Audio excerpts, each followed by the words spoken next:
మరి ఉత్తరం చూద్దామండి. అనంతపూర్ నుంచి శైలజ రాస్తున్నారు. స్త్రీలు గాజులు ఎందుకు ధరించాలి తెలియచేయగలరు అంటే రాస్తున్నారు. వలయాంగద శుభమాన అమ్మవారి పేర్లలో అదొకటి. చక్కనైనటువంటి గాజుల్ని వేసుకుని వాటితో ప్రకాశించేటటువంటి లక్షణం కలిగిందని.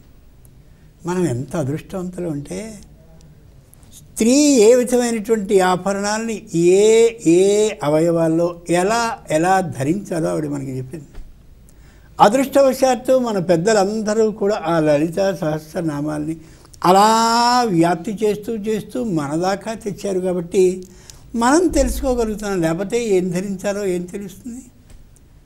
వలయము అంటే గాజు, గాజు అంటే గాజు గాజు అని అర్థం.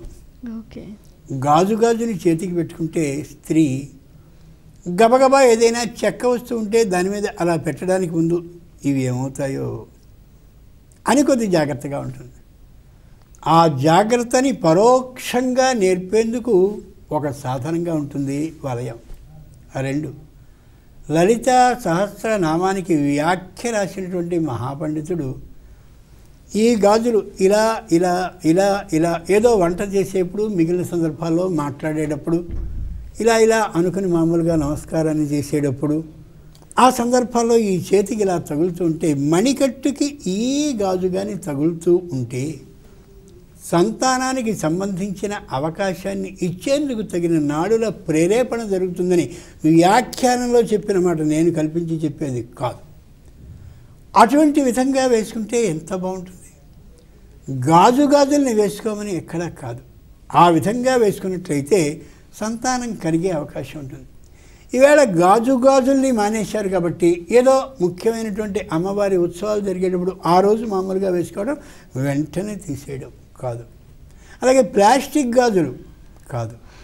మామిడి తోరణాలని ఎలా అయితే మామిడి పత్ర హరితం కలిగినటువంటి ఆ చెట్టు నుంచి కోసిన ఆకుల్ని మాత్రమే పెడితే దానివల్ల ప్రయోజనం ఉంటుందో, 3 రోజుల పాటు ఆ మామిడి ఆకుల నుండి వచ్చేటటువంటి గాలి, అంటే గాలికి మామిడి ఆకులు కదులుతూ ఉంటే వచ్చే మామిడి ఆకుల మీద గాలి కారణంగా ఇంటికి వచ్చినటువంటి ఒక చుట్టానికి సంబంధించిన అంటువ్యాధి మరొక చుట్టానికి రాకుండా చేస్తుందో, అలాంటి వాటి బదులు ప్లాస్టిక్ మామిడి ఆకుల్ని పెట్టామనుకో ప్రయోజనం ఉంటుంది.